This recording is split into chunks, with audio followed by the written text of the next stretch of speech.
અમે મિત્રો છીએ. અમે એટલે વી.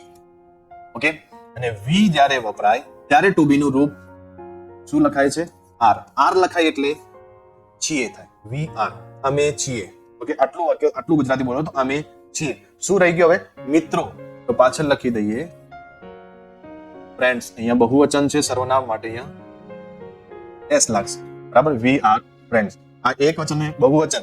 હવે પછીના ટોપિકમાં આખું નિયમ સાથે, એના જે 6 નિયમો સાથે હું આખો ટોપિક તમને 5 મિનિટમાં સમજાવી દઈશ. તમે આના પછીના ટોપિકનો વેઇટ કરજો, બહુ જલ્દી તમને આપીશ. હવે જો અમે વિદ્યાર્થીઓ છીએ, એમાં અમે આપણે અહીંયા લખી દીધું વી, અને છીએ ટુ બી નું રૂપ અહીંયા લખીશું આર. We are. હવે વિદ્યાર્થી એટલે કે સ્ટુડન્ટ્સ. We are students. અમે વી છીએ, અહીંયા લખીએ આર. વી આર હવે તૈયાર, એનું આપણે લખ્યું અહીંયા રેડી.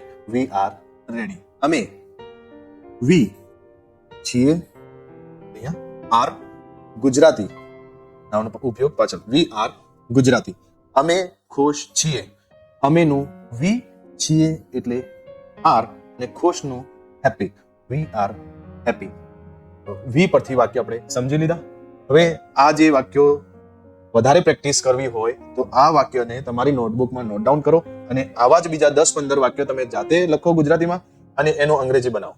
બરાબર, તો તમે અંગ્રેજી તમારું એટલું પરફેક્ટ થશે. જેટલી પ્રેક્ટિસ કરશો એટલું પરફેક્ટ થશે. ખાલી ફક્ત આટલું સમજી જવાથી ઇંગ્લિશ ક્લિયર નહીં થાય. એની સાથે સાથે તમારે પ્રેક્ટિસ જરૂરી છે.